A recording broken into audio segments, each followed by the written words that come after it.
Hello and welcome to the Free Cheese episode 308. I'm your Joe Dix, joined by Matt Sellner. Hello. The Free Cheese is the weekly video game podcast about video games brought to you once a week by thefreecheese.com. Hi, Matt. What up? Oh, you know, just hanging out, playing Nintendo. Yeah, That's cool. yeah. That's cool. Oh, you say you? My Yeah. bad. Yo, yeah. A little tired. I feel like a bam. Tired? Yeah, why do you feel so bamfish? I feel like I broke the law for the first time yesterday. Alright. I'm a lawbreaker now. Lay it on me. As someone who doesn't, I've never broken the law, so. You broke the law with me yesterday. That's true. We're out there breaking laws, ladies and gents. Climbing through minimum construction areas to True. get to our wings. You're really, And I got hit with instant karma because I think I pulled my hamstring. Definitely tightened up there in a moment. That's why you can't worry about the crime. You just gotta commit and move forward with your life. If you hesitate and you think, should I be doing this? Life's gonna strike you. Oh, it did. It got me right in the hammy. You can't give in to the karma. You know, you make your own karma. That's the idea. I made that leap choice though. You did make The that. Yeah, flip-flops. it's a good little leap. We did get chicken wings though. Which was Twice. nice. Twice. Yeah, it's pretty good. Not bad. I had Taco Bell breakfast, Nice. and then I had chicken wings, Mm-hmm. and then I had ice cream cake. It was good ice It's a cream. disappointing Yeah. ice cream cake. Katie got me an ice cream cake. What said, I'm disappointed in you, which is my favorite ice cream cake I've ever received. I think I could eat ice cream. After you all left last night, I was like, oh shit, I forgot that we had ice cream cake. Well, because I could have shared it. You know what I mean? It's a Yeah. full ass sheet cake size. I was like, well, not going to not have this. So I cut off a good. I thought you were saying you could eat the whole thing. in one No, I sitting. didn't do the whole thing. I cut off a good, like, I cut off a whole lane of it, if you follow me. Right? If your laptop screen here got ourselves a little 15-inch MacBook screen here, I probably took that chunk off of it off. Like, from the delete key over. Yeah, like Like a good. oh, you never saw my organization, the quarters. Like I was gonna say $20 worth. Oh, I took a picture of it. It was in all its glory. Yeah. Matt, for those out there listening, we went to oh my God. Yeah, I took 2 rows of those quarters away. put it inside of me, ice cream cake style. We went to an arcade, and Matt had, what was it, $1,000 worth of quarters? Seemed like it. Total was 87. I don't know where you get $87 worth of I don't quarters. know. I don't know. Like, accidentally, too. Like, it'd be one thing, like, I remember my dad years ago, he'd be like, he'd take all of his change that wasn't quarters and he'd throw it into a coin star and then buy coffee with it. But his quarters he'd put into he probably still does it. He'd put into a thing. And he'd walk around and shake these jars at you. Not like a weird old man, just like, hey, check this out. And you're like, what? He's like, nothing but quarters, baby. Nothing but quarters. And you're like, all right, it's cool. And he'd write on the top of it how much it was. And you're like, oh shit, the quarters can add up, huh? And then, but he was intending to do that, you know? Yeah, I don't know. Stumbled your way into $87 worth of quarters. I don't know. Like I get. It's like half of a Switch Lite. You know what I mean? Basically. I mean, I understand in high school. I mean, cause like I didn't have a bank card, so like whatever, my grandmother or my parents would give me cash. Like I get that, but ever since I got the goddamn bank card, when I became an adult in college, I don't know where I was getting all of this change from. Yeah, I'm mad. I found a quarter in my pocket this morning, and I was like, motherfucker. Like, I'm not in an arcade now, so I don't have anything to do with it. That's good, though. I love that place. Good pinball. Yeah, I most of my time with pinball. I leaned into the pinball this time. Yeah. I was playing a bunch of different boards. I usually like 50-50, but this time around, a lot of pinball. Played a round of Galaga that lasted not that long. I had a good run in Donkey Kong. I like to hit up the DK machine. I feel like there was another machine that was playing. Oh, I played a half of Blitz 99. Oh yeah, that's a good jam. I was like playing that some one a lot. Blitz recently, not arcade, but Yeah. it's like the PS1 version. Was there a PS1 version? Yeah, PS1. Yeah, there was a couple on PS1. I personally had Blitz 2000 on. I think that might have been the one I was playing. I played some Ultimate Mortal Kombat 3 with Ben. Yep, because 2 and 1 were down. Yep, but that was fun. I haven't played arcade Mortal Kombat in a while. I didn't know any of the fucking. Me and Sandy play some Tekken tag. That's good. Tag 1? Yeah. Yeah. I did not realize how easy it would be for me on my drive home from work to slip off the beltway and go right there. Like it's right there. So I was in the shower this morning and I was like, all right, if I got like $10 a week, right? I could slip out like on a Tuesday night driving home, just slip in real quick. I got to check though, because one of those nights they do like a pinball league, which, hey, maybe I join the pinball league and become a pinball master. They call me, Tom Yeah, Morello. you could go there for the next 7 years of your life, but then get thrown out because of a bathroom accident, but then come back to greatness 1 year later. Like a story I heard. Yeah, that's from a certain someone. My brother's been on this kick lately of just, I mean, not just fucking with strangers, but just like. But that's the thing. I don't know if you knew it was me or not, because in the middle of his story, I just turned to him. I'm like, what the fuck are you saying? He just does, because he does this shit to me too. I have no idea. The older we get, the more I see him turning into my dad. I also hear, like, it's just fucking weird. I don't know. It's because, I haven't lived with him for like 6 or 7 years. Longer than that. I don't even know. So you forget, you know what I mean? Like, I don't see him every day like I used to. But now, like, whenever I see him, it's always just like the next escalation of something or whatever. And it's just like, it's like my dad all over again. And my dad used to do all the fucking dumb shit. I mean, he still fucks with people. And I get it too, right? Like, I'm driving down the street, just beep the horn, wave to somebody, and they're like, hey, yeah, sure. And you're like, how's it going? Oh, that's cool. I figured as much. Ooh. I punched the table and it activated Siri. Damn. But I don't know. It's just Sean. You can always get. I mean, just to hear the stories gives me a good laugh, but then actually being exposed to the direct To radiation. seeing it, yeah. Then you can feel it. Like, you hear about the stories of Chernobyl, right? But and being they there, affect you. But when you're walking through soaking in the radiation, and you're walking through the building as it's collapsing around you, you're like, I get this. I know what people were talking about. Yeah, he and then you left. We were leaving in cars. I didn't want Stan to just drive by himself. I felt bad, Yeah. so I rode with him. But you guys we were like did the hugs, did the thanks uh-huh. for coming, see you later, we're out of here, and then getting into the car, and he goes, oh, wait a second, calls us back over. Ben's getting in his car. He's like, Ben, I need you. Ben, I'm going to need you for this one. Comes over.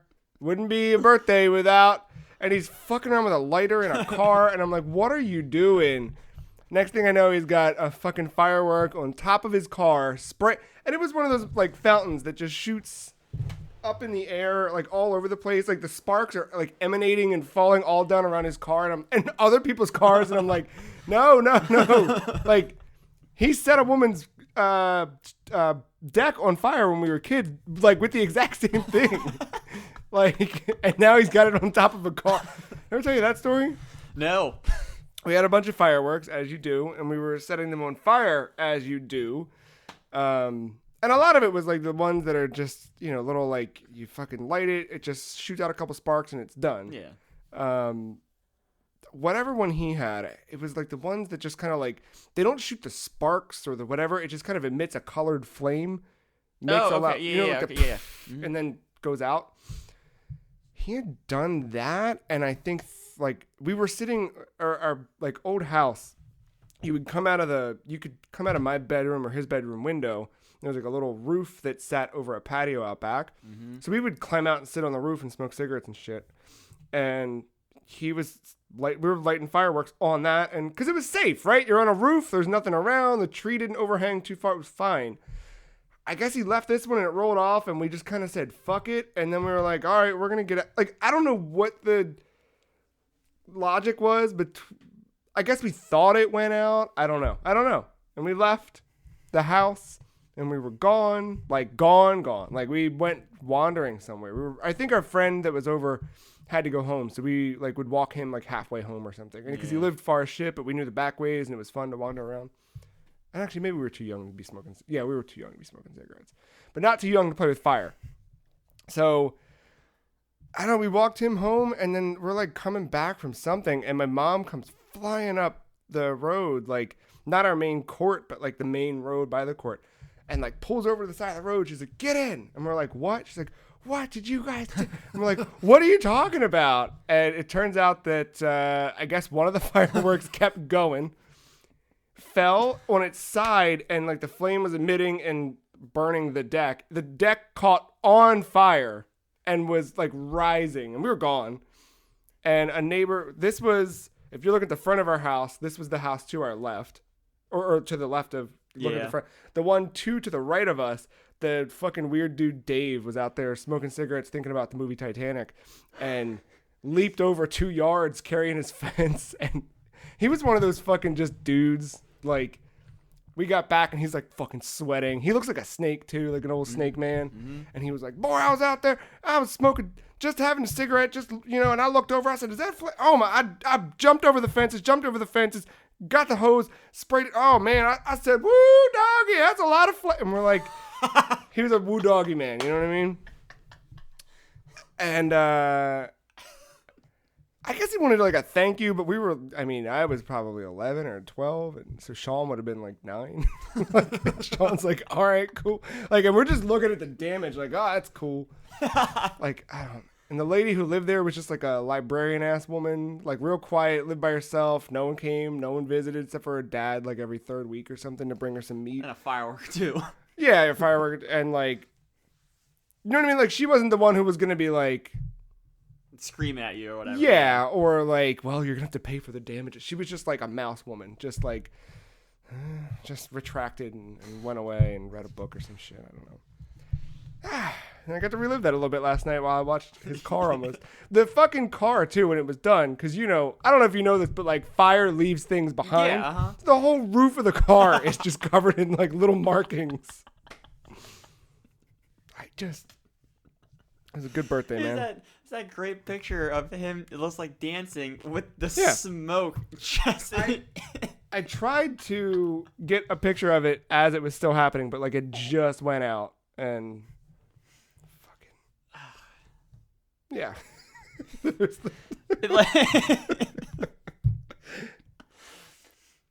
Oh my It's one of those things where like you can put that to like Google Photos or like to Google, you know, it's like they play like that caption game or whatever. Yeah. It's like what would the captions for this be? I don't even know. Because he showed us that yesterday when me and Sandy came over. Yeah. And then we were like, what the fuck happened? Did the crap town catch on fire? It looked like it, but no, just my brother being cool as shit. God, what a day. Yeah, pinball was fun. Good birthday overall. And I'm 30 now, which means I don't understand why people were talking about Area 51. You're looking at me blank style, so good. Oh, yeah. No. What did the fuck? I don't know what any of this is. I don't get it. They're people want to rate it or something? Sure, I guess so. Like World of Warcraft style? Just build up a... I don't know. I don't get it. What are clans called in World of Warcraft? A guild? Is it a guild? Yeah, guild, yeah. A free company. Is that a guild? Whatever. No, guild is... You're right. I was saying free company is a Final Fantasy 14 one. Oh. Yeah. Yeah, and raid Area 51 because they can't stop us all. I thought it started as like a meme on Reddit or somewhere. Yeah. I saw it the first time on Reddit. Now I think it's picked up Steam. Now the thing is, like, if I'm scrolling through any of those fucking things you can scroll through, like every third post is like me before the Area 51 raid, me after the Area 51 raid. And I just don't get it. Like, did it happen in real life? I feel like I would have known about that if it happened. No, I don't know. I don't know. I don't know. I mean, it took X amount of years, but they finally got the courage to wander that desert. To find Did they find ET. it? Someone find it? Is that the idea? No. I was just saying, like, in general, last time people wanted to find something, they found it was ET cartridges. It was Atari. That was a little more... that was extraterrestrial, though, you know? I mean, yeah, you're not wrong. Oh, man. Well, in the last week, besides fireworks and pinball and burning shit, you play any video games? Dota. Oh, okay. And Dota Underlords. We're doing this again. Yeah, that's not going away. I don't even want to talk about it. Just because it's like I'm to the point where I go to my computer. I'm like, all right, here we go. This is the one. Play. You know, though, I got to say that I'm a little bit envious. I don't know if envious is the right term here, but yeah, I guess it is. I've had the opposite thing going on. Like, I can't find a like if I just had one of those things, like if I could have a Dota for a month and a half, I'd be happy. But I don't have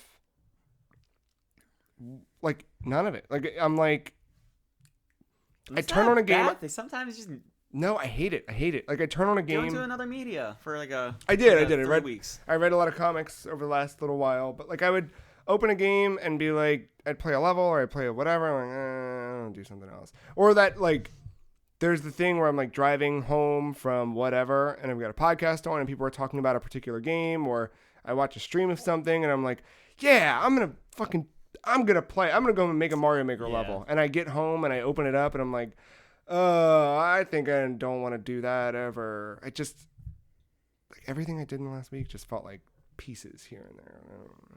Youngblood's coming soon. Who? Youngblood, Wolfenstein. Yeah, I feel like that'll be a good compact. Like I can knock that out in it, because even like Bloodstained, I fell completely off of. Like, I love that game, and I don't. I just. Yeah, I mean that happens. I mean, I fell off a couple games this year. You were saying Days Gone and stuff like. Yeah, like I just started Days Gone. Yeah. Liked it a lot. Yeah. It's just I fell off it, and Sekiro was another game. I got to one of those parts though where I was like, "What the fuck?" and I just never revisited it ever again. When did that happen with me recently? Something where Was it Bloodstained? Did something weird happen in Bloodstained for a bit? I did, and then I got through that, and then I don't even remember. I don't know. I was playing Batman Arkham Asylum a bit, and I don't know. I'm chasing some dream that's not there. I just can't. Hopefully Wolfenstein fixes it for you. Wolfenstein. I also have like Fire Emblems ready to go because I did that voucher thing. So as soon as they made Fire Emblem ready to download, because I was like, maybe I'll use the other voucher on Ultimate Alliance 3, but I'm really not interested in that game. Like maybe, but and it's just one of those like party. I feel like if you and Marc and Ben got like, if I had a thing where it was like, yo, we're gonna play this, but us coordinating anything like that is already hard enough. I don't know. So I would love to play Youngblood together, but it's like, oh god, when are we gonna? Yeah, I'm getting it on PC though, so if you want, me too. Yeah, we could probably figure that out. I don't know. Yeah, we'll figure it out. Yeah, I don't know. Maybe just play Diablo if I'm gonna play Ultimate Alliance. Join me in Dota. Or not. I can be your support. You can be my carry. You want to talk? I mean, nothing Dota. Same old. Yeah, I didn't play Mordecai yet because of all the bad stuff. Evidently, they patched it, maybe made it a little bit better. Yeah. But yeah, I haven't played it, so I really can't talk to it too much. And Underlords, are you mostly computer still at this point? Yeah, no, that's my primary place to play it. There's been one or two times where I was just kind of sitting in the living room watching TV after eating dinner or whatever, and I would just pop an AirPod in and play it. Yeah. But yeah, like whenever I play on my iPad, I just feel like even though I'm playing like ranked games, I always feel like, oh, this is my fuck around game. Like I'm just gonna do some kind of weird build that I never see. Yeah. Yeah, I get that. But whenever I'm getting onto my computer, I'm like, all right, knights or warlocks, give me them. Draw the blinds. Yeah. Yeah, and they're fine. Yeah. I like Underlord. I mean, it's fine. It's auto chess. I want their next thing though. I'm already kind of like. You're ready for Artifact to come back. Artifact 3. Yeah. They skipped 2. They go right to 3. That's the one. And then Dota. Like I said, I didn't play Mordecai. They just been doing the jungle turbo thing. I've been watching a lot of the qualifiers. That's wrapping up. That would be wrapped up by the time this airs. I think all the regions will be done. And then we'll have our final invites for TI. And we'll see if I want any battle points. So because you did your fantasy team. Well, not yet. Oh. So you can predict who comes out of the regional qualifiers. And if you predict right, you get 500 battle points. So I want to see how many I got right. What's that equate to? Huh? Like $5? About. Yeah. It's 5 levels worth. So. Okay. Or no, sorry. That's not even a level. That's 1,000. Yeah. Oh, so half a level. Yeah. How much? Okay. How much would be a level be to buy? I don't know if you can buy a level. Whenever I get a paycheck, I usually just dump 10. I think I get it. It's less than 10 levels, I think, but it's like 8 or so. All right. It's like a weird number. Yeah. Yeah, whatever. All right. It's not bad. I'm like right at the cool emotes though. Like the ones with the announcer saying dumb shit. All like, the shit from "It's a last year's TI. disaster." Yeah. Yeah, and start spin all that. So that'll be fun. Well, I played a little bit more Super Mario Maker 2. And I mean, like I said, I'm like, I'll take a step in, look around for a bit, and then I'm going to go walk somewhere else. But I'm getting further in the story mode, which, because I think my thing is like Mario Maker 1, I felt more compelled to try to make levels. And this, I'm not, like, there's a disconnect for some reason. And I don't know if it's because, like, the nature of the Wii U, like, really had that cool, you're holding the thing in your hand, you're making it, and then you're playing it on the screen immediately. Yeah, that as much as it pains me to say this, the Wii U version did it better. Yeah, like, that, just the creation part of it. And, like, this, I bought that stylus, and I'm like, this is perfect. I'm going to lay in bed, or I can lay on the couch, and I can just make a level, and then go dock it and try it. And, like, I've done that once. And, like, anytime I start to make a level, I make the first screen of it, and I'm like, where do I want this to go? I'm going to not do this. And I just stop. And I don't know why that is. So I started playing more of the story mode to try and, like, pull in the inspiration, like, see a real level. Because that's my thing, is, like, I can't visualize it all, which maybe... Yeah, I don't see me making, like, a level on the small screen without... Like, at least on the Wii U version, like, you could... yes, it's on the small screen, but you can instantly look up and see... you were, like, looking up and down. Yeah, I can visualize it a little bit better on a regular TV. Yeah, I don't know. So I've been having fun with the story stuff, seeing what Nintendo was able to do, and then jumping into more of the community stuff, because the benefit here is, like, the first round, first Mario Maker, you would go to the pre-made levels, or I'm sorry, the community-generated levels, and it was either... auto-scrollers, a lot of auto-scrollers, or these, like, complex Rube Goldberg machines that just played themselves, or just trash, you know what I mean? Like, occasionally you'd find a good level that was cool, but honestly, like, the best levels I found in Mario Maker 1 were from people when we would stream that would say, like, hey, can you check out my level? There was one that took me forever, but it was so cool once you started to do it, and you're like, how do you get... Oh, you have to run and jump and duck in the air so you can make it through that little, like, weird shit like that, like, you're figuring out, and you felt compelled to figure out where, but that was, like 6 months into that game being a game. Now you're starting from that. Like, people already know the language, and they're just adding new tools to it. They're adding new words to what they're writing, and it's cool.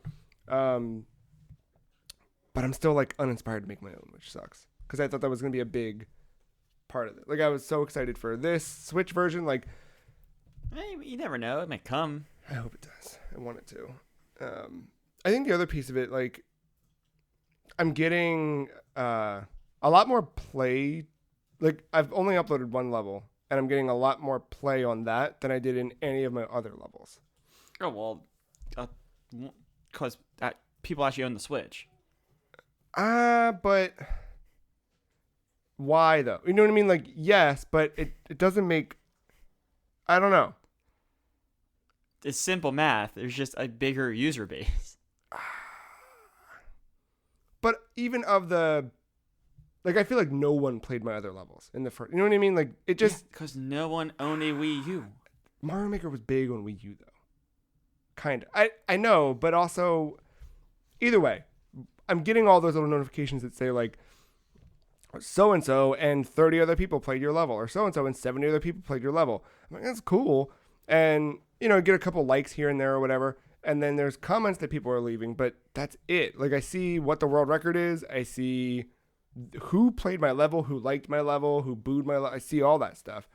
But I don't, maybe you can't see who booed it. But I don't see what they did, right? Like, someone left a comment that said, really good puzzle level, that this exploit ruins, or something like that. And, like, sure, you know what I mean? Like, it's understanding that, like, someone's going to find a way around. And that was the level where, like, I knew uploading it, like, this is not my best work, but I was, like, trying out the new tools day one, and, like, what can I make? And, oh, this is what I made. But it was good seeing that feedback, but, like, I don't know where they were talking about, like, what exploit, which I could probably go into the level and find it or whatever, but I don't know what people did in the level. Like if they had a ghost mode that would make that game so much better. Like just add in a thing where I can open it up or see like a playback of what people did. Like I know that's probably way more to ask. That's probably a big server thing that they'd have to do, especially considering some of the levels that get played millions of times. Like that's a lot. But show me like the last 100 people or something. I don't know, or whatever. Like show me the world record run. Just save that one. Like that's all I need. Or like the last 50. Like there's ways of doing it. Like I would want that information where people are failing at too. Yeah, which they give you, right? Like they show you like the X's on the stage where everyone died, but they don't show you the trail in which they got there. So I don't know if they died because they missed a jump, or I don't know if they died because it could be some dude that just missed a jump, but instead of just keep going forward, he decided to go back to the left or whatever. Like is that something I need to change next time around, or what? Like I know the one thing that happened to me that I didn't realize, like after I had uploaded the level, you didn't play that level, did you? I put a Kamek in the like top half of the level for one of the alternate paths, and if you make this one jump a specific like height, and not even you don't really do anything like out of the ordinary, you just kind of through normal gameplay.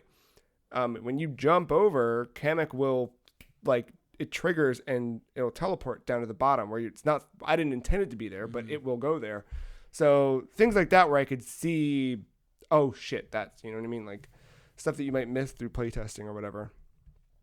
It's still good. I'm just kind of lukewarm on it, Like I was coming into this year, I was like, this is the year from Super Mario Maker 2. Like I knew it was coming, and I was ready for it, and I was excited for it. But I'm like, it's fine, it's all right. Yeah. I did like a handful of dabbling, little dabbles. I did sink my teeth into a couple things though, but so I dabbled with some Apex and I dabbled with some Tetris 99, two battle royales that are just popping off the charts. I feel like I saw the dabble of Apex. Yeah, that was I think I'm good on that game. I'm not gonna go as far as to uninstall it because I have all the hard drive space in the world on that Xbox One, so I don't really care. But not for me. I don't know. It's fine. But I think I know what my trend is now with the battle royale. Like I want to get in, I'll play a couple games, and I'll fizzle out of it. Like I don't think a battle royale game can hold me. No, yeah, I don't think so either. Like it's fine. But I kept hearing these things like, oh my god, season 2 this is it, man. They fucking got skins. I didn't even. I have no idea. I'm just saying. It's probably What the fuck else is in the battle pass? I don't know. I didn't even look at the battle. That was a weird thing too. Like the battle pass wasn't so like forward facing. They've got like daily challenges on the side. I saw where it was like play a match as Pathfinder, get 6 kills as Gibraltar, and I was like, I'm not doing any of that shit. Like I'm not gonna go out of my way. Like that's just not. I'm not playing that game like that. So I just jumped in, did what I do, 2 rounds or something. Yeah, I think so. Just not. It's fine. I think they added some meaningful changes, like the weapons. They've added things to different weapons. They've added modifications. They added a new weapon. The new character, I didn't see it during the gameplay, but the new character from what I've seen outside of that seems pretty cool. But yeah, I don't know. That map's boring. I don't like the dinosaur shit. Yeah. I'm not really into dinosaur shit. Like I kind of left that in first grade. All right. I'm not like attacking people who like dinosaurs. I'm just saying like the height of my like dinosaurs are cool thing pretty much stopped there. I think. Yeah, but how about robo dinosaurs? Well, now, when we're talking robo dinosaurs, yes. No, even that, I don't know. You got those like static things, or I don't know what the word is, but that just like. I don't know. That Robo T-Rex and Horizon. You're talking about that? Yeah. No. Very cool. That was cool, but even that, like that prehistoric, like that as a genre. Prehistoric.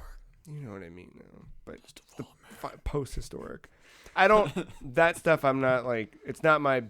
That's not my genre of choice. It's like how fantasy's bullshit. I mean, I don't like fantasy, but like. There are elements of fantasy I can do, but there's certain. It's like as soon as you say the word mage or wizard, that's usually the thing that turns me off. Yeah. Like I don't care. Or like a dragon. Yeah, probably more dragon than really wizards. Don't care for dragons because there are some cool wizards. It depends on the wizard though. Like if we're talking like Black Mage Final Fantasy, all right. Yeah. If we're that's talking what like I'm a kinda fucking Merlin with a blue coat on, playing with his dick, no, I'm not. No. thinking. Abracadabra. Yeah, no. Yeah, no. Abracadabra, you could spin that so it's cool. Like fucking Zatanna, cool at, and she's not really a wizard, but you know, I don't know. But yeah, I think I'm good with Apex. Tetris. That game is. I was gonna say that game is better than, or in better shape than PlayerUnknown on an Xbox One S. Right, you did fire that up. Speaking of dabbling, that was something. How long did that round go? Nah, longer than I expected it. Honestly, it was a good 7 minutes. Yeah, but like, so first person dead on Xbox. Right. Which I wonder if it was ever, I don't know. I never paid attention to it before. I played a couple rounds of first person here before. But it was like a 7-minute queue time, 7-minute plus queue time on average for first person. And then. What the fuck? I queued in like 15 seconds third person? Yeah. A third person squad solo. Yeah. Like, I went in to join with another squad. Yeah. But then I joined it. I missed the whole pre-lobby thing. And by the time I loaded into the plane, I'm pretty sure my squad was already gone. Or it was like it wasn't long before they jumped. Like they were gone. Yeah. Yeah, that was not a good match. You probably got matched up with 3 people who were playing together. Oh, that's fine. I used to do that when I would play with my brother and stuff. We'd have a random who would jump in and he would be like, "Fuck him," and shoot him in the head before. I thought that was what was going to happen to me, and Yeah. I was going to be perfectly fine with that. But no, I just saw them all die before me. Yeah, that sucked. They were not good at that game. I mean, I wasn't good either. Yeah, but you were at least like hiding behind a rock. Like they weren't doing any of that. Found out AK, I got excited. So I guess now we just gotta play Fortnite. And we can figure out how all the battle royales are doing. Well, I played Fortnite. I mean, recently. we gotta get in there. I can't bring myself to do I that. know. Is John Wick still floating around in that game? I don't want to know. John Wick was floating around on that fucking Johnny Mnemonic table we played last night. I tell you what. Yo, I don't know what was funnier, the fact that that was Keanu Reeves or the fact that I thought it was a fake Keanu Reeves. It's good that you.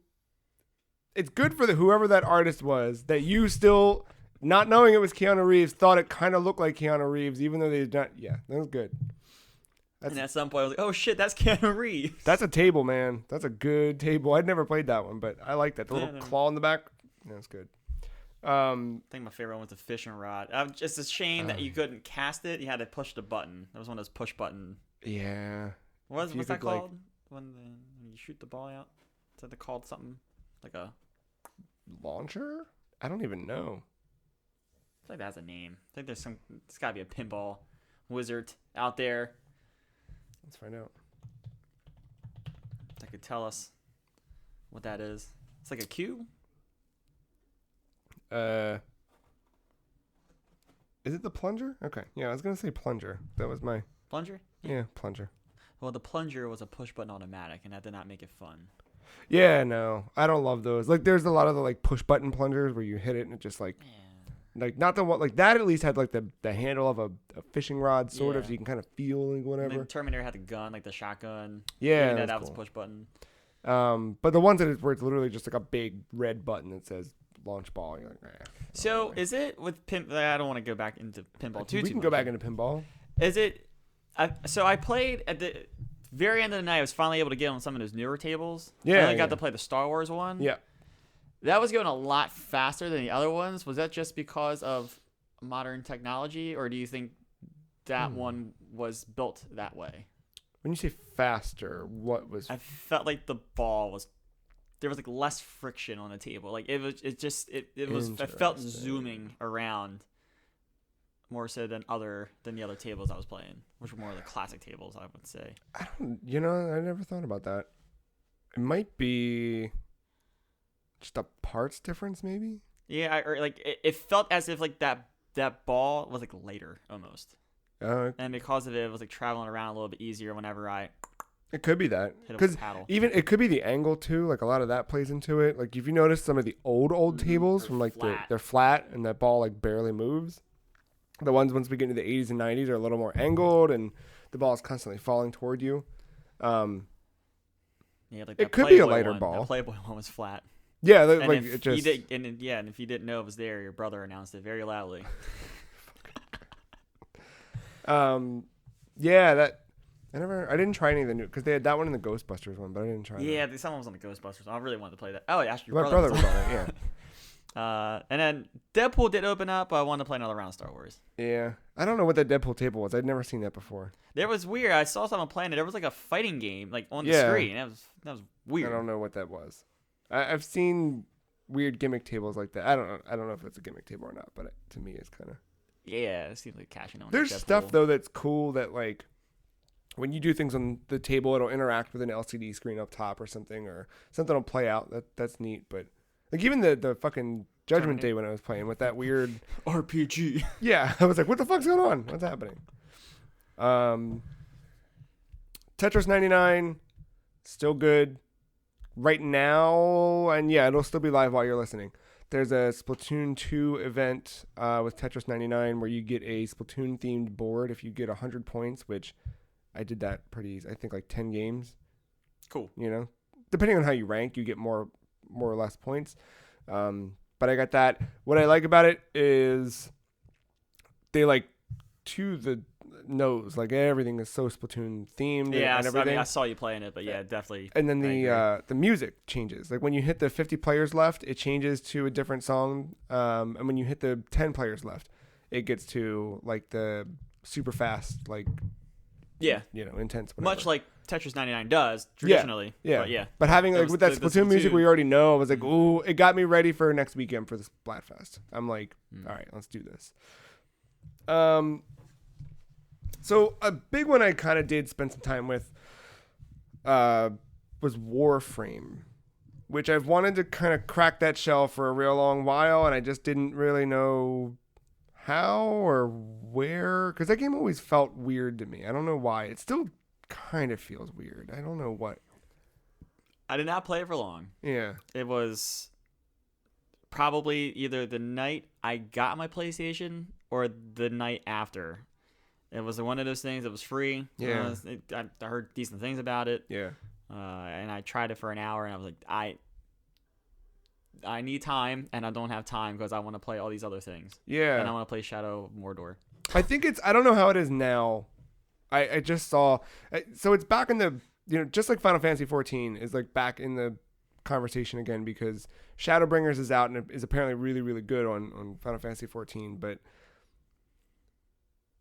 all these MMOs have such a big barrier to entry. Like there's no easy like through line. Like Destiny 2 or something, if you look at that, you have that main quest line where you just kind of, you can play that. You can get lost in side stuff, but like you generally just have that thing that gets you to the end, and then you kind of start to get it. Where 14 has that, but there's so many side quests that pop up that I feel overwhelmed. Like, should I do this because I want to level up? Should I not do this? I don't know. And Warframe had that where I think I played the intro to Warframe like 7 fucking times. Like just not, and it's so slow. I don't know. But recently they had their big thing. They have TennoCon, is their like Warframe fan convention, and out of that, I think they're doing something different. I couldn't find like just a easy list of, here's what we announced at TennoCon. There was none of that, so I'm kind of piecing things together, but there was something about a change to the beginning. There's like an opening FMV they're adding in and something else, but I don't know if it's going to onboard you a little bit easier or not. Thankfully, I had like sleepishly done all of that onboarding stuff on Switch a long while ago. So picking it back up again this week, I was like, I can just keep going. So now it does feel a little more Destiny-like, where I think I'm on Mars or Venus. I don't remember which fucking planet. But there's all of these little nodes. Like you look at the big sphere of the planet, and there's all these nodes across it.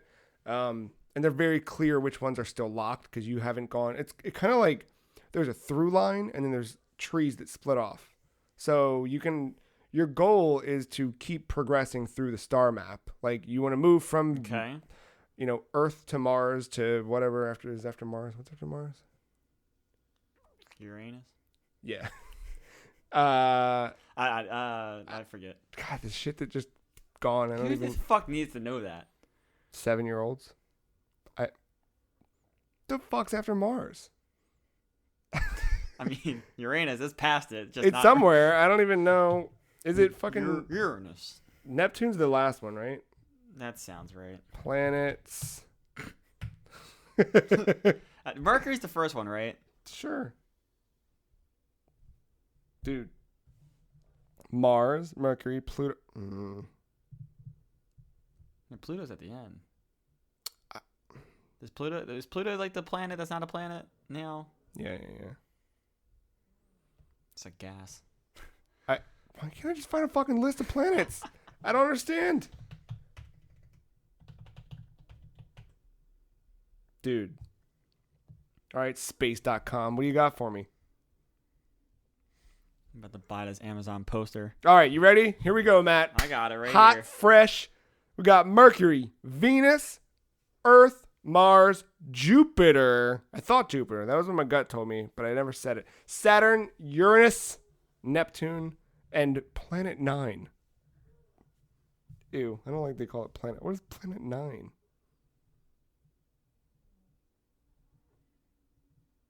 I don't know. Who the fuck cares? Oh, wait, Planet 9 might be. Ooh, this is something that came up back in 2016, Matt. About the new. Is that the new planet they found? Mm-hmm. Yeah. All right, I didn't know about that.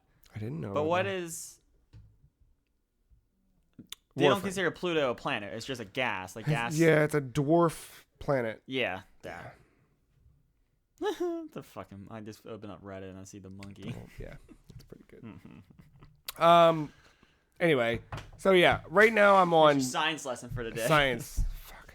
I was on Earth. I guess I'm on Mars now. It doesn't feel like Mars. Maybe I'm on Venus. I don't fucking know. But there's You did all that for you not to know anyway. Yeah, I don't know. Whatever. There's a through line, through the solar system that you kind of want to travel across these. You have to your goal is to get to the junction that gets you to the next planet. And there's little things, not unlike the Destiny, like that little sidebar of quests or whatever you would have, where it says in order to get through the junction, you need to do this hostage rescue mission at this place. You have to do this capture mission at this place, and you have to do this whatever. There's requirements, and all of those things it's referring to are little nodes on the planet that you can kind of branch down those trees and get into, which you don't necessarily need to do every one, because there's probably, I would say, each planet has a good 25 or more, maybe I'm wrong about that, maybe 20-ish kind of quests or whatever, on each planet you can jump into, and they're all different. But I don't, for a while I didn't know what do you do or where do you go, but now I kind of get it. You want to start to check those things off the list and explore the solar system, and I think the idea is that eventually you get all the way across the solar system and you are unlocking things along the way.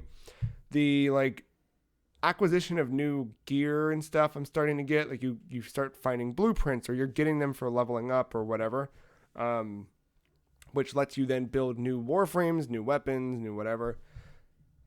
I don't know yet. I still It sounds weird because you're describing this game, and it sounds like the original thought and idea of what Mass Effect Andromeda was supposed to be. What do they want to do with that?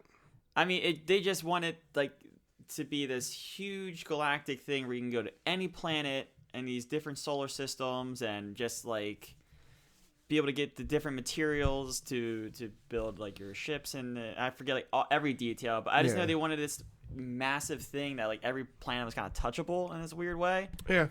And then at the end of the day, 5 planets were touchable, and they all were boring. And this is still I would say the missions, while a couple of the missions I just had to do all took place in the same geographic location. I was dropping into the same spot. It took me in completely different directions.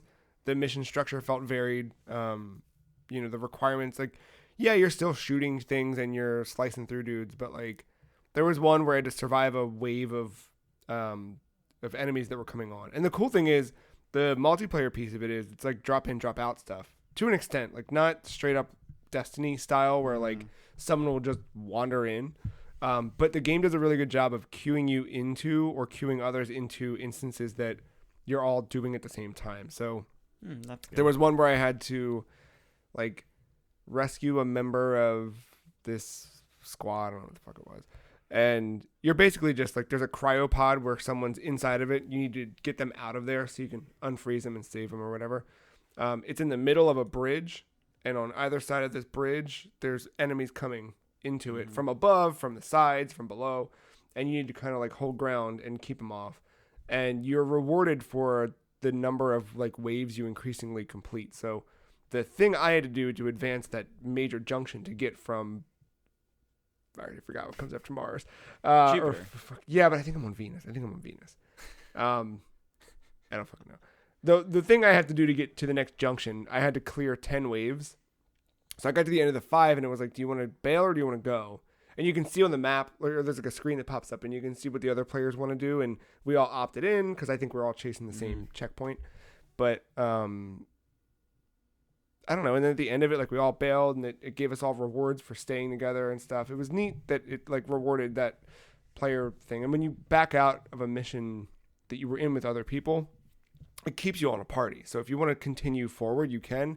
Or with a click of a button, you just bail and it pulls you out and you're back on your ship, and it's not a big deal. No crazy like load time. That was the thing about Destiny that always like sucked, was like the like just waiting. Fucking joke, man. You know? But there's nothing like it's the same thing. Like you have a ship that fucking bounces in space, and there's a loading bar going across the bottom. At least you got a load bar though. But you have a loading bar and it moves much faster than Destiny, which is nice. Gotta go to the tower. Fuck! Yeah, no. No! I have like 3 bounties left. Yeah, no. I just want to do this thing. I just want to no. Yeah. Come on. There's none of that too. Like there's no like bounties to turn in or anything like that. The thing that you have in this game is I don't mind doing that. It's just it's a chore to get to the tower. But so far, I mean, it's early, right? Like I think a lot of that chore stuff in Destiny came late game. Oh, definitely. You know, but so far there's none of that for me here. It's just I think the chore is like, I read that you should keep your you should not like swap out weapons frequently. If you get a new weapon, you should make sure that you're leveling your weapons up to, I think 30 is the max. You want to get those things up to 30 before swapping something out, just because they get stronger and they get better. And if you're swapping all the time, you're going to keep having low level weapons that don't let you go too far. So the chore there is like, I mean, I don't have anything to swap into anyway, but I'm kind of like, yeah, this weapon's fine, but I'm not, whatever. But I think movement's fun. I'm playing the Warframe that I have is Volt. So I've got like some cool electric energy, but I've seen some fucking weird Warframes. Like there's one called Necron, who, Those are the frames, I'm assuming. Like the actual like exoskeletons or whatever. Yep. There was one, the three ones you can start out with are Excalibur, Mag, and Volt. Mag does a lot of like weird like magnetism things. Excalibur, I don't know. And Volt has the electricity stuff, but I've seen ones that like, there's one that turns into a puddle of liquid and moves around, which like, there's like weird stuff that like, you're like, you wouldn't expect this game to do. So yeah, I don't know. I don't know where I'm going with that one. I wish that you could do like cross save. Cause I would love to like be able to play it a little bit more high res on PC. Supposedly if you played it on PC, you can move that to Switch, but it's a one-time. Yeah. It's not a move. It's like your progression will stay on PC where it is. And you'll also be able to start from that spot on Switch. But yeah, I don't know. And then I played Shadowgate for a little bit. So there was a podcast this week, Retronauts episode, about the Kemco Seika library and their history and everything, which I recommend listening to. It was a good listen about the history of those games, but it reminded me of like that weird lost genre of game. Not that Kemco specifically made a lot of these. There were games that Kemco developed and games that it ported to NES and other places. But Shadowgate was brought up, and it got me thinking about Shadowgate a bunch and texting Ben about Shadowgate a bunch, and then realizing that you can buy Shadowgate on your iPad for like $4 or $3. There you go. Or not even that. So you can buy the original like DOS version. I think it was DOS for like $1.99, or you can buy the remake that came out, which the remake I had seen a little while ago on Switch, and I was gonna get it, and I was like, should I? It was like $20, and I was like, I don't know, $3 on iPad or something. So Shadowgate, have you heard of it? Are you familiar with Shadowgate? I've heard of it. I'm not familiar with it. So the old one, I'll show you some photographs here. Oh. Is like a text-based, not text-based. It's got visuals, but like it's a point-and-click adventure game where you are kind of like you have to click your actions. So if you want to look at the door, like if you want to open a door, you have to hit open from your actions and then click the door. If you want to look at something, you have to hit examine or look and then, look at that thing. But it's like a text adventure, but with an actual UI. Yeah, exactly. It was kind of brought to life. And then the one I'm playing is the remake, which, again, like a couple bucks on iPad or iPhone. I think it probably works just as well on iPhone. It's fucking cool, dude. Like, it's obtuse, right? Like, rightfully so. Like, those games are meant to be that. Because you want to discover, like, you want to learn by doing and failing and continuing on. The game's not punishing at all. So if you end up getting killed by something and you didn't save, it resets you back one room, which is not bad at all. But otherwise, you can make as many saves as you want. You can keep overwriting. And you can have up to 14 save slots. And this is, yes, in the remake, but also, like, I went back and played the NES version. NES version is the exact same. Like, you can save as many times as you... I think they have 14. But you could save and load those saves. And same thing, if you die, it just puts you back a room. There's not really combat, but it's like... There's things that'll happen. Like, the one room, I think you can see it in this thing. Like, there's a dragon that's, like, kind of sitting there just staring at you when you walk in. So you want to pick up this shield as quickly as possible, and your character will automatically, when the dragon attacks, put a shield up. But, yeah, real fun point-and-click adventure style. Kind of learning a little bit about the world and what's going on, and just wandering through a dungeon. And then that led me to listen to a different Retronauts podcast, because then I wanted more of like that weird shit. So there was one about roguelikes that I hadn't listened to, so I listened to the roguelike Retronauts, and that got me to get into some Fatal Labyrinth on Sega Genesis, which I had played on the Fatal Labyrinth. No. All right. I don't know. It's just the playing shit from Sega Genesis right now, dude. That's the future. Genesis is the future. Genesis is the future. So Fatal Labyrinth, I had played it years ago on the Sonic Genesis collection on PS3.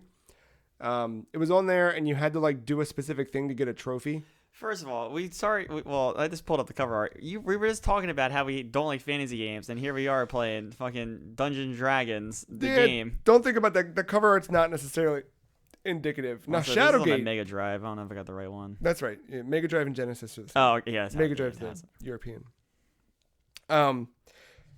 So Master System. Master. Yeah. I had played it for like 5 minutes just to get that trophy, so I get the platinum in that Genesis collection. Sorry, I just got stuffed up for. Yeah, no. I don't know. I like did that thing where like, I'm trying to read a little like description of what the game is here, and I just hear you like. It like got caught up in my nose. Does fireworks get to you? It must be. No, it's like dust, like all of a sudden out of nowhere, but there's no. I don't know. The game is like 50 plus levels that are randomly spit to you in chunks of 30. So it's not randomly generated or procedurally generated in that sense that like a roguelike would be. There is, I think if you play it enough, you kind of know, oh, this is that floor. Like you kind of know the layout. But for someone who, I think you need to play it quite a bit to get to that point. So playing through, it's kind of like an isometric view. You are walking with your character. You kind of like walk into an enemy and just push toward it to attack it. And then you'll find random weapons, armor, things all around the grid. There's secret doors and different passageways, and you're kind of like walking around the map. And like when you look, it's just a black screen until you walk to the next room and it starts to fill out itself. And the whole goal is to keep climbing this tower. So you find stairs, great, you got to the next floor. You don't really want to get to the next floor, though, until you've explored everything, because you want to find all the weapons and tomes and scrolls and whatever the hell in each thing. And there's some shit that'll, like, fuck you up, like lies and just tricks and things like that. So you might put on a piece of armor that just destroys you, like, or you might pick up a weapon that attacks yourself. Or, like, and a lot of times every time when you pick up something for the first time, you don't know what it does. It just says question marks, like, next to its attack. Right. So you have to equip an axe before it'll tell you that the axe does 7 damage. You have to put on armor before you find out that leather armor gives you 2 armor, right? But it's fun. Like, roguelikes have that thing about them where you can kind of play and feel like a sense of discovery each time. Like, it always feels new and fresh because it's never the same thing. It was good. I don't know what else I'm going to do with Fatal Labyrinth, but I like that game a lot. They don't make shit like that anymore. Like, even the indie scene doesn't have that same kind of, I don't know. Not that. The cool thing about that is it is so Genesis. Like, you hear, as I was playing it, like, it's got the like overworld theme or whatever plays. Mm-hmm. I kept hearing like this Sonic song. It sounds exactly like a song from Sonic. Great. It's got the same Genesis sound font, right? So like, there's little like things you're hearing, and it's like, that's a thing from fucking Dynamite Heady, or like you just hear like these little things that are like, I don't know, you know that you're playing a game that was developed internally at Sega. It's got that good nostalgia thing too. I get that. And that was the week for the most part. Was it though? I got that mobile game that came out. Oh shit, I forgot about that. I really did forget that came out. Oh man. How you liking Dr. Mario World? I still want to like this game. Want to like this game. That doesn't mean that you do like the game though. But I can't come to this podcast every time Nintendo releases a mobile game and shit on it. And this should have been the one. It could have been the one. It should have been the one. I'm still playing it though. That's the thing. I'm still playing it. So that doesn't mean I hate it. I'm still playing Animal Crossing Pocket Camp, but that doesn't mean that I like it. It just means that it's something to do. Yeah. I don't like Dr. Mario World. And to be frank, I never liked Dr. Mario as a puzzle game. Oh, see, well, I like Dr. Mario. I always, I liked Tetris much more as an option, but Dr. Mario World definitely is not doing anything for me. I'm really bummed they went with the lives thing. And it would be fine in some instances. Like, I get, like, the world map. They want to do the Candy Crush thing. Yeah. And what everyone else does. Like, fine. But then, like, you get to these different challenge areas, but they also cost a heart. That sucks. And, like, the challenge ones, like, they're hard. Yeah. And, like, I would just like to keep playing like that. Like, why not let that be, like, the Dr. Mario levels, you know? Yeah, and I also don't like the going up. I get it, because on a phone you're holding it, it's easier to go from bottom up, but it is a different. But the dropping is weird, and you can drag it. You can drag a pill past a pill that's already falling, or you can. Yeah, and then like once the pill separates, like if you eliminate a virus and like the other chunk of it, they say you knocked out red and the other chunk was yellow, like you can still drag that across the map. You drag that yellow around if you catch it in time. If you don't catch it, it'll stop. But yeah. But like if you're quick enough, like you can go straight across on the same horizontal plane, and I feel like it should at least drop one. Like, but it also doesn't let you pull back down. Yeah, right? Like if you're pushing up somewhere and you're like, wait, no. Shit, my thumb got in the way. Oh, fuck. Well, that's messed up this rod. Another heart. Yeah. Like, it's just not. But Matt, you can spend a diamond to get unlimited hearts for an hour. It's got a lot of hooks in it that are like, when did you make this fucking game? Like, the thing that sucks is... They made it in 2019 because every fucking game... Like, we avoid it, but it's out there. I feel like games have gotten away from doing that, though. Maybe I'm wrong, but I don't know. You see how many fucking Candy Crushers there are out there? Yeah, I know. It is fucking Candy Crush. That's all. I never played a lot of Candy Crush, but like from my... I mean, I did when I was bored as a fucking lifeguard. Yeah. And I was also reading books at a time. I think I read dozens of books. Yeah. Which that's when you want to... So if you're a lifeguard right now, you're out there saving people's lives and sitting by the pool waiting to save a life. In a 5-foot pool. Did you for a rooftop? Did you ever have condo. to dive in after somebody? No. And the one time I would have. The mom beat me there. Oh, okay. There you go. It's pretty good. What'd you go to her? Yeah. Like it wasn't like I was just fucking sitting there like. Yeah. It takes you a minute to get down from that chair. Mom's already on it, you know? Yeah, she was right there. Yeah. I was listening to fucking Colin and Greg podcast Beyond, probably like 176 or something, because that's why I listened to them all at. Just sitting by the pool. Yeah. Well, if you're waiting on kids to drown, play Dr. Mario World, I guess. But if you're not, then yeah, it was fun to play in the car I ride. wonder if there were a world where Super Mario Run did better financially, if this game would have been different. But because I would love, again, like just a fucking, let me give you $10 and be done. But that model doesn't work because it's not how mobile games work. And also, like, if you go for that route, you have to be at a certain price point. Like anything above $299 looks weird. It looks weird, but also it doesn't make them money. And then this will make them money. Like this is still like, and I'm sure it's just like the, oh my God factor, but this is the #1 puzzle game in the App Store. I wouldn't be surprised if it's like up there in free. Let me check. Come on. No, I'm sure it's up there in free at this point. But I give it time. I bet you it pops up in top grossing too. Let's see. Where are those fucking charts at? Top free games. It's right now as we're recording *4 on the top free games. 1, 2, and 3. 1, 2. #1 is Line Color, Paint the Path, Jelly Shift, and Aquapark.io. Oh, that IO game, great. How do you view? I don't know. Whatever. Yeah, #4 is not bad though. For it coming out on Wednesday. Yeah, Tuesday. It was a weird thing because I had pre-ordered it through the App Store. Yeah, me too. And it was supposed to come out the 10th, and then it popped up on Tuesday. Yeah, I saw your text. I was like, oh, weird. Yeah. And I scrolled over, and next to my Wind Ranger was a Mario. It's like, oh, that's weird. Is Dota Underlords? Yeah. Okay, got it. Yeah. Which is next to my 2 bright pink T-Mobile apps. Oh, yeah. Well, you want to take a break, and we'll come back with some news, I suppose? Yeah, I'm going to go pop some pills, Dr. Mario style. Yeah, pill boy. All right, we'll be right back.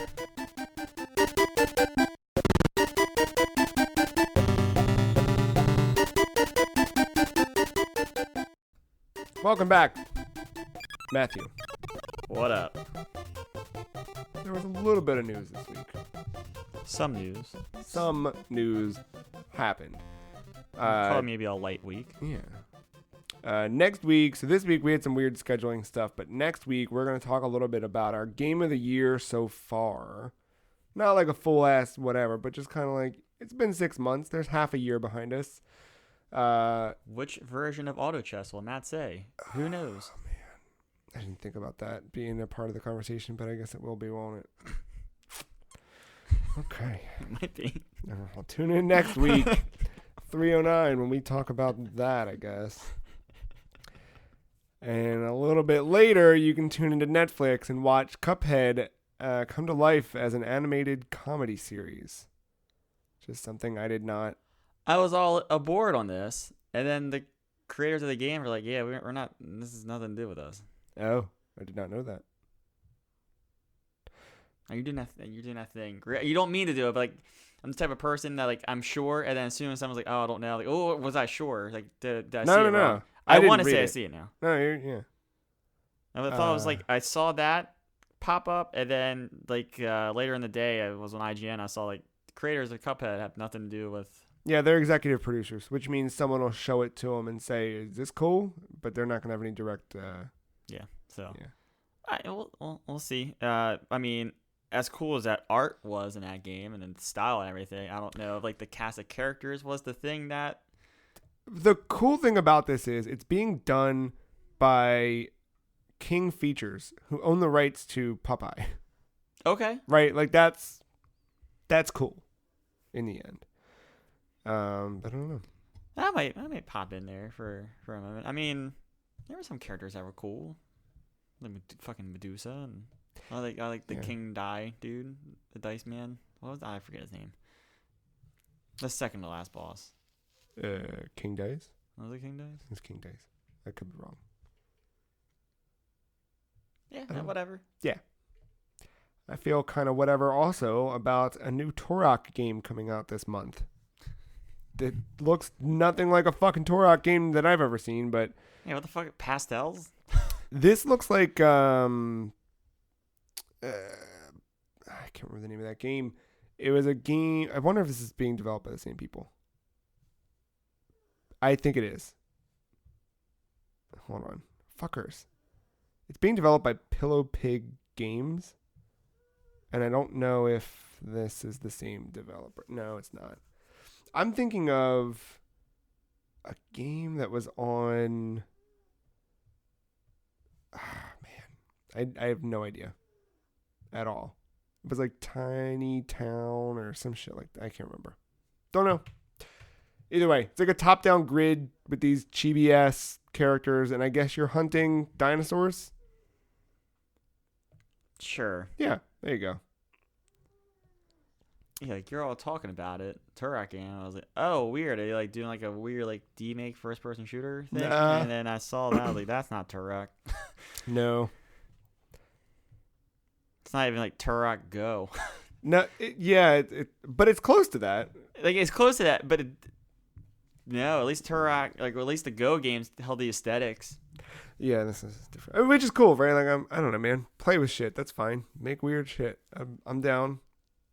I don't know. I feel like that should not be getting killed by cute animals in a Turok game. Yeah, no. But it's the Turok sequel everybody's been waiting for. Like the Super Monkey Ball sequel that people might have been waiting for. This week, the Taiwan Rating Board have recently put up a rating listing for a new Super Monkey Ball game for Switch, PS4, and PC, whose title, per this article, loosely translates to "Now Taste Good" or "The Food is Great." I don't know. I don't know. I don't think that's going to be the translation here. Probably not. But I'm down if there's a new Monkey Ball game. Monkey Ball is fun. And for Switch, I feel like it's Did they use the... I guess they could do it on PS4 too. the motion. Yeah. Yeah. Yeah, it'd be good. Ah. Oh, that was something too in Warframe that was good. Little subtle motion controls. Like as you're aiming, just being able to like turn. Oh, it's good. I love that, dude. I love that a lot. Why don't you like it? Oh, I just don't fucking like it. It's just a subtle little like it just frees up your thumb from moving a lot and you just kind of tilt your hand. It's just easier. It's an easier move to do than to do this. Even doing that right now, I'm like, ugh, carpal tunnel. Settling in. You know, these creaky old bones. Adjust your sensitivity? Yeah. Yeah, but then you're still flipping all over the place. You Have to get it right. just turn a little bit. It's just a little flick of the wrist. Whoop, got you in the head now. Yeah, and then when you go to scratch your dick, your aim goes down. No, because I don't scratch my dick while I'm shooting. You know, you let that dick stay itchy while you're pulling the trigger. But if you're wandering through the world, motion's not on. You know, it's just when you're ADS. Then your dick can be free. That's what I always say. I don't know. I'm playing a game like Warframe. It's mindless. And you might want to scratch the dick, you know? Well, maybe when you're done scratching your dick, you could start making Steam games through Steam Labs. What is this? I don't know what this is. Did I post it? Marc posted it. Oh. Where I don't know where the story's at. Toward the bottom. Oh, I see it. Well, I mean, there's something we're missing to this because Steam already has like the Steamworks stuff for their games or for games on Steam for mods and stuff. I don't know what this is. It's like a way that you can look at games that are works in progress. But I think it's internal? I don't even know. The free cheese. We don't look at articles before we talk about them. It's fine. No, I looked at this. That's the thing. I looked at it and I still don't know what it is. Like, it says, behind the scenes at Steam, we create many experimental features with code names like the Peabody Recommender and organize your Steam library using Morse code. For the first time, we're giving these works in progress a home called Steam Labs, where you can interact with them, tell us what you think, and tell us whether you think they're worth pursuing further, and if so, share your thoughts on how they should evolve. So they're doing a couple things internally, but then like I don't know, it was just weirdly worded at the end where you could try the experiments, share your feedback, and then it seemed to imply, or maybe I just read into this wrong, that you could do your own, but I don't know. No, it seems like these are like new tools to find games you want too. Yeah. Like that, you read that first paragraph, then the next paragraph says, we've selected 3 initial experiments to share as we launch the labs. Each of these is designed to help people find the games they love. Yeah. Whatever. Which, I'm I mean, down for new curation besides that. That new Steam stuff is coming next year, right? Like the big overhaul, isn't that planned? I keep hearing mumblings about it, but I don't know. I don't know when that's due. I thought Steam had said that, basically, at some point. Not sure.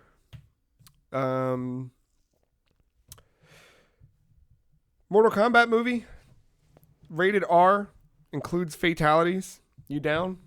Yes. Yes. I still like that first movie, man. Oh, yeah. Second movie's garbage, but that first one, man. Yeah, when's this due out? I don't know. Is it due out October 2020 between the 2 Halloweens that are coming out? Probably. It doesn't say. Not sure. But no current release date. But I'm excited for that. Yeah. How do you feel about Until Dawn's Dark Pictures anthology? Speaking of movies, I didn't even see this. I missed that. I missed that completely. That new one's That's out, awesome. right? Or coming out? Their new game, Man of Medan. Is that? I think it's close. I keep seeing more people talking about Man of Medan. This August. It's August, okay. I guess there's a lot of preview stuff going around. But yeah, so it was kind of confirmed that Until Dawn is doing 8 of these. They've mapped out the first 8 Dark Pictures games. So, yeah. Hey, man, I'm down for these weird games. They're trying to make 2 games a year. It just depends on how fast they get them out. But 2 games a year, that's fine. That's a lot, but that's cool.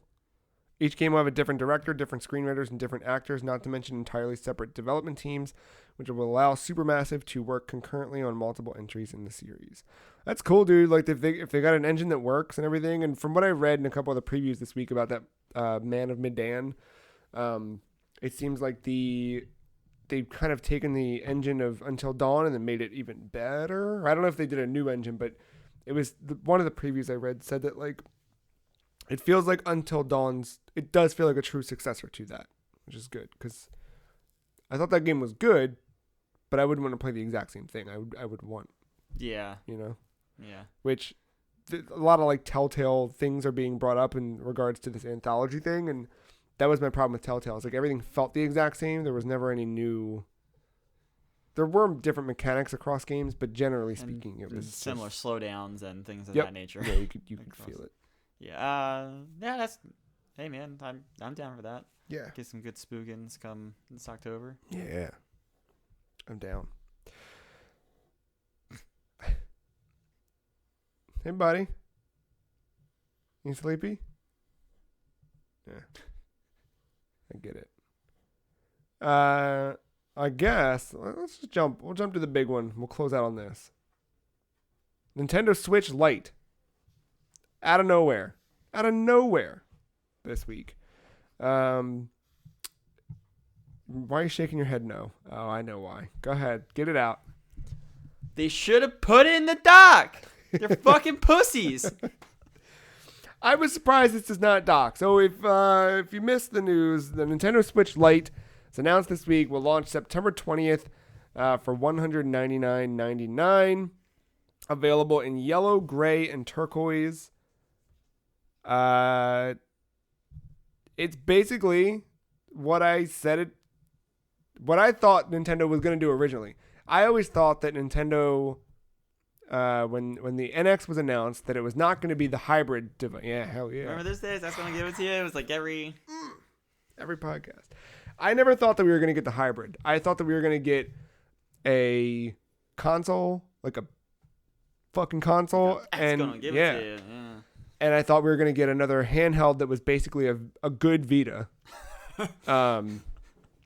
That I thought it would be more like how you're playing fucking Dota Underlords on your phone, and then you pick up your iPad and you pick up that same game. I thought that the games on one would be on the other. I thought that was the idea. And maybe we're still getting there, but this is kind of what I always imagined the handheld version to be. Fully interactive clickable sticks, analog sticks. Because that was the thing, the Vita never had the clicks, you know? The Switch has it on the Joy-Con, and now these are embedded into the whole unit. Got a cross D-pad instead of the split D-pad. I like that a lot. So good. I went to Target this week, as you do, and I almost bought one of the Joy-Con, the Hori third-party ones that has the D-pad. It's like $20. I didn't think they were that bad. It only works in handheld mode, but I was thinking about it. I don't know. I don't like the designs of them. Have you seen them? The Hori ones? Yeah. They suck. It's like one's a Pikachu one, one's a Zelda one that has like they don't. I just want a plain ass Joy-Con. Just let me get a white shell. Just done. Yeah, I don't know. They did the thing that stood out to me was the messaging behind this is that the Nintendo Switch. What was it? New addition to the Nintendo Switch family. Nintendo Switch Lite is compact and lightweight, making it easy to take on the go. I was interested, but that family piece was, like we knew this was coming. Like, even if you didn't read the like Wall Street Journal reports of this, you kind of just look at it and you're like, dude, there's no the only 3DS game this year that was announced was that Mario remake thing, Bowser's Inside Story or whatever. Oh. Was that even this year? I could be wrong. And then Persona Q2, which it wasn't first party, really, but that was the only big release. Let's see. Good. You want it? Sorry. Yeah. I mean, we all knew the 3DS was dying. It's been dying. Yeah. That's doesn't have its fair share of games, but it's with the Switch being a portable thing, you knew it was a ticking. Yeah. It was on the clock. And with the first Pokemon entry on Switch coming out this year, it was like, yeah they're going to do it. Yeah, it was this year. So Bowser's Inside Story, the 3DS one, the 3DS remake, was January, and that was seemingly the last game. And then sure enough, this kind of solidifies that. Which, I'm still playing my 3DS, I was playing... There's nothing wrong with that. Playing nothing wrong with a little 3DS. What was that? Oracle of Ages the other week. Oh, yeah. Still fucking around with that. Playing Etrian Odyssey a little bit, but all right, so Switch Lite, can't dock it. Can't take Joy-Con off. You can still pair Joy-Con with it, but it doesn't have a kickstand to put it in handheld mode, so you have to use a third-party stand. Where do you land on this guy? Yeah. It could have been the stupidest little piece of plastic that it went into, but it should have it should go into that dock somehow. Yeah. Because then you lose the Switch, and now it gets me wondering: do they go mid? I know. Light, and then their powerful one. I know. The Pro, is that a console? I know. I would kind of like that. I would love that. Like, I don't need something to compete with the PS5, right? But if they could make a console that was comparable, like with like a PS4 Pro, $400. Can you imagine? Like, look, I'm getting a 4K TV next year. I decided that before I buy these consoles, I'm getting a nice ass TV because I haven't bought a TV since 2012. I think, yeah, because I bought my TV. No, 2013. 2014. I don't remember. 2014. I bought a TV. I bought that TV, and then I bought my Wii U. And I remember playing Pikmin 3 on it. That was my first big thing on that TV. So it's time. And then right before those consoles come out, like I want a good TV so I can have, Yeah. you know what I mean? I'm still running in 1080 over here, but I'm ready. If I could play the sequel to Breath of the Wild, or if all of like fucking Mario Odyssey and all this stuff gets up-resed on a new Switch, I'm there. Hey, cool. I wouldn't want to lose the handheld functionality, right? Like I wouldn't want to lose be able to pop it out of the dock and go. But okay. Here's the big if. The big if. There was a quote from Doug Bowser about getting things to work, like getting your saves to bounce back and forth. If that can be seamless, where I can literally like not pick up a thing out of a dock, but if I could buy this handheld version and a pro version and be able to like turn off the pro version, pick up the handheld and keep going with it, like I would buy both of them. But if I can't easily jump, if it's a whole fucking Nintendo thing, you know what I mean? Where like, because that was my thing. Years ago, I loved the design of the 2DS, the little like dumb one. I thought it was just so cool and stupid. The doorstop, yeah. But I never bought one because you couldn't have your account on 2 3DSs. You can only have it on the one 3DS. And if I wanted to transfer everything over, you literally had to do an entire system transfer. And I was like, I'm not fucking doing all this. You know? And then when it got to the point where the new 3DS came out and I bought that, I did the system transfer from my 3DS XL to the new 3DS, but I still would see like those 2DSs down for like fucking $60 sometimes with a game, and I'd be like, maybe. I'm like, no, because you can't go backwards. You can't like jump. And it wasn't like, even if I was an asshole and I was like, all right, well, this is the month that I'll play on the 2DS and then I'll switch back. Like, you were limited to how many times you could transfer between systems per year. It was like, that's not worth it. Like, it's not worth it to wait the time it would take for it to literally manually transfer all your stuff. But no. So they can't have that. If they've got that, then it's not going to work. I don't trust them to do it, though. No. Nothing in their track record. Like, look, fucking Mario Maker 2. Like, it's the level, like, the search for a level is still all that code bullshit. Yeah, which the codes... I don't mind having the codes to find an exact thing, but like, Yeah. I feel like there should be other ways of searching. Like, if I type in Matty Ice 131, I should find... Yeah. Yeah. That, or if I made, like, this distinct random name that was just like A B C D and then Z Y X, it made it very specific. Yeah, you could find that. Like right now, there's a cool trend happening with people who are making these 20-second experiences. They set the timer to 20 seconds, and they make it so that you have to get. It's a very specific thing you've got to do. Like, you know, you've got to run through and whatever. And they're cool little things, but there's no way to just search 20 seconds. You just kind of have to look and like, oh, there's one of them. You know, which. I might be wrong about that. That's like a search system, but it still is like an online thing that they bungled. And I look at Splatoon 2. I still think they bungled that. Which part? The the matchmaking, like playing with your friends is so specific in that game. Yeah, no. So I don't trust. I'm not. No, I don't either. It's like past the point of like, this is all right. Like it's like, come on, dude, just fucking get it together. Did it have support Bluetooth? Headphones? Oh shit! I didn't look at that. I never thought about that. I just thought about that. I was like, think of other things I had problems with Nintendo with. Huh? I don't know. I'm gonna pull that up now. While I pull that up, how about form factor? Generally speaking, what do you think? I mean, seems tight. Like I expected. That is kind of what I expected a mini Switch to be, because you don't want to downsize that screen too much. Then you want to be able to see anything. Yeah, no. No, I think my favorite thing about that design is that D-pad. Like D-pad's that D-pad alone is like, oh man. Yeah. If I could dock it, you know, like it could be. If I could dock it. I wonder if there's going to be a third party who makes a. All you got, like it has the USB-C at the bottom. I know. All you gotta do is probably mold a piece of plastic, like 3D print something. I feel like people have made shit like that before.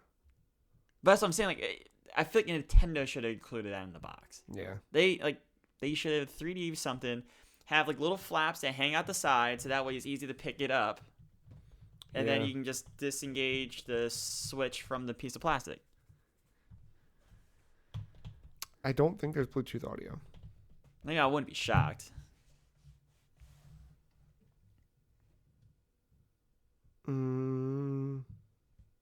Yeah, no support for wireless headphones. I mean, look, it's a great way to get, little Keith, 10-year-old Keith, Yeah. a Switch come Christmas. But it's not the core Nintendo gamer. This is not the way to go. Yeah, no, I don't think so. If you're a kid or if you really don't like playing games on a TV, I think this is probably for you. If you've just been like a 3DS player for however long, this is but not for me. And then, but it's unless if there's an ease of transfer, right? So the quote here from Doug Bowser is, yes, you will have the ability to transfer between devices your gameplay experiences. More to come on there, but that is the intention. So first off, that sounds to me like that's going to be locked to having Nintendo Switch Online. You got to have that paid service to transfer that. You know what I mean? That's fine. That I could live with. Sure, but what's the ease of use of that? Is it like how it was for me when I would play what was it, Dragon's Crown on PS3 and Vita, where you have to manually upload the cloud save and download the is it that shit? I don't want that. Transferring. Those are the days. But I don't know. Maybe that's a transrunner. That's just the new name for transferring. Oh man, you think? It might be. This Who whole the time, fuck knows, man? That's what he's been building toward. What if this isn't even a? It's not even a game based on what we think this is. It's just fucking Norman Reedus dick simulator. I mean, I'd be down shower with with your too. dad. I'd simulator. be down with that too. So yeah, this guy's got a longer battery life on it. Depends on the games you play, but the regular Switch is between 2.5 to 6.5 hours, where this is 3 to 7. They're generally stating that Breath of the Wild will last for 4 hours on the new handheld only mode, versus 3 hours on the original Switch. It's generally smaller, but it's still same 720p display, so it'll look crisper because it's 720p on a smaller display, but it's not going to be higher res. Yeah, it's cool. I don't know. It's fine. I like the colors. Colors are nice. Which one would you get? Turquoise, that blue one, that blue green, probably that one. I have a shell for my new 3DS that's that color. I really like. I don't know, man. Don't know. Makes sense, right? Like Animal Crossing and Pokemon and all that. Speaking of Pokemon, there's a Pokemon edition of this. Yes, I did. Yeah, I saw that. I forgot about that. Which is another look, that was signature 3DS stuff. I know. I mean, I totally get why they're doing this. So as soon as I saw that Pokemon, I was like, oh yeah, 3DS is fucking dead. There's no way. No way. But that looks cool. It's got the red buttons on the right side, blue on the left. It's cool. It's fine. It's totally cool. I get what they're doing. If it didn't have those dumb Pokemon on the back of it, I'd think about buying it. That's a cool looking system, but I don't care about that shit. Yeah, I like the gray. Yeah, the gray's good. I like that. So we'll have to see what happens with this Switch Pro thing, I don't know. Well, I was wrong in the name. What did I call it? Oh, the Switch Micro? When did you predict that? E3? E3. Yeah. So I guess we're not going to get the Switch Advance with the fucking... You don't know, dude. F-Zero Advance alongside of it. Calling this Switch... So when 3DS had come out, I don't know if you remember the original 3DS hardware, but it sucked a lot. It was big. It was clunky, it just felt like a regression after the DSi was so clean and neat. I never saw a DSi, but I've seen that first 3DS. That first 3DS is not, It felt like them going back to the original DS, which was even more clunky and laptop-like. First DS. Yeah, it was bad. So after the 3DS, it was very much, we were all like, you guys got to do a 3DS Lite. You got to. And the first thing they did was a 3DS XL. And it brought in a lot of the Lite trademark stuff, or the stuff you would expect from a Lite, but it was not smaller. It was bigger. And it was just kind of like a weird buck of that convention. It was like, all right. And then to see them go back to the Lite here, kind of, there's a lot of stuff you're seeing them do again that is from that Wii and DS era that was so popular and successful. You can see some of those similar decisions being made with hardware, with software, with just like personnel. Like, I don't know. There's things, there's a lot of new blood happening at Nintendo, but there's a lot of stuff where you're looking at it like, oh, they're repeating these things intentionally. You can feel I mean, it, there's things which is good. That was a good era. heritage. Yeah, for sure. It's not all bad. It's No. not all Wii U. There was shit well done before Wii U. Yeah. No, it was a. I don't know. I'm excited for whatever's next. Yeah. Dude, they called the Switch X. Dude. Switch X. And the tagline, X gonna give it to you. I'd be alright with just that. do it, man. Just fucking lean in. I'd be alright with it. Switch Box 1X. I mean, yeah, it's the one. Yeah. Well, that's gonna do it for us, I think. Unless you got anything else. What if the Pro is just a dock? What? The regular Switch is still the regular Switch, but there's a coprocessor in it that the USB-C, which USB-C would allow, and you got an external graphics card and fan and all that stuff, and it's a little bit bigger, but it's just a dock. I don't hate that, but I want a better handheld. Like, but you can do that with the controllers, though. Like, you can make new Joy-Cons that slide in, maybe a little bit bulkier, but like you could make that design better on the Joy-Con aspect. Because I think it's a fine. It's like I don't see the Switch getting much thinner without sacrificing too much power. I don't need that angle of it. I want edge-to-edge display. Like, I hate the thick black border around it. Like, I want that display to be a little more 1080 as well. All right. Yeah. Like, if I could get that in the handheld, so like if they do a next version of the Switch that is still the Switch. Now, okay, so that's another thing did come up actually. There was a new like FCC request for the Switch. Sorry, let me find it.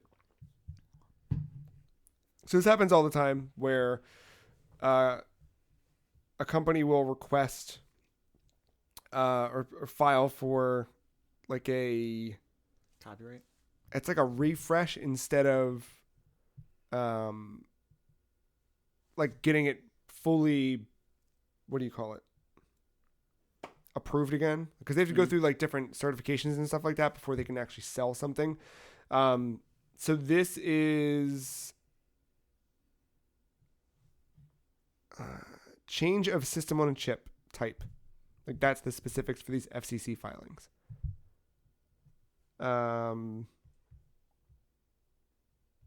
They're looking to change the NAND memory type. And then the CPU board is changed due to the above two components. So it's just, what is it? A request. This is to request a class 2 permissive change for FCC ID, and then the ID is listed here and whatever. Oh, they had to make that filing here in Columbia, Maryland. Columbia. Yeah.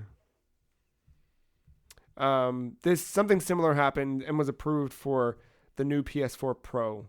There was like a, it used to be like model 10000, like this is 10001 is now the one that's being marketed. I don't have those numbers right, but you know what I mean.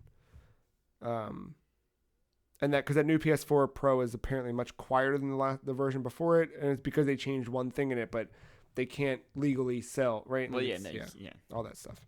Can't change it, and it comes with a bunch of crack cocaine in it. Exactly.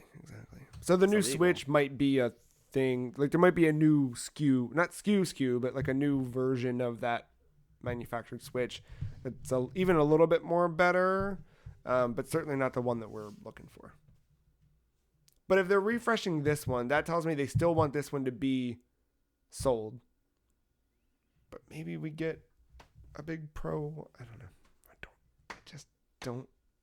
Yeah, if the Switch Lite announcement has done anything for me, it's given me more question marks onto what the Pro is. Yeah. After you can't dock this boy. Yeah. Man, oh man. It's pretty good though, man. Switch Lite, like they showed off right now, like summer style. Show those people having a good time in the sunlight, and then you put it out right after back to school happens. You get the kids ready to go back to school and play Pokemon. It's good marketing. So who needs a fucking computer anymore? Just get a Switch and use that in your classroom. Switch in your phone, man. That's it. That's all you need. We're gonna go get on our phones and talk to Dr. Mario, I guess. What? It's called an outro, Matt. It's how we end the show these days. Like I mentioned earlier, we'll be back next week with another episode of the podcast, and we'll talk about our game of the year so far, where we land on that, and whatever news happens between now and then. Maybe they'll announce a new Nomad. Who knows? Bring back the Genesis. That's what I always say. Yeah. The Nomad. Bring it back, man. Nomad Lite. Yeah. Coming next week. That's fucking do it. I'll pop in 8. It's a 240i battery. resolution. Yeah. Is 240i even a resolution? That it's throughout numbers and a letter. I don't think the I is in there, but yeah. 240 is, yes. There are screen resolutions. I think the Royal Farms Arena Titantron is 240p. 240. That would make sense. If you want to find out what's happening with the Sega Nomad Lite, you can follow us on Twitter. The Free Cheese is at Some Free Cheese. Matt is at MattyIce131, and I am at The Free Cheese. Go to thefreecheese.com. That's it. Thanks, Matt, for hanging out. Thanks, listener, for listening. We'll see you next week on the Free Cheese Podcast.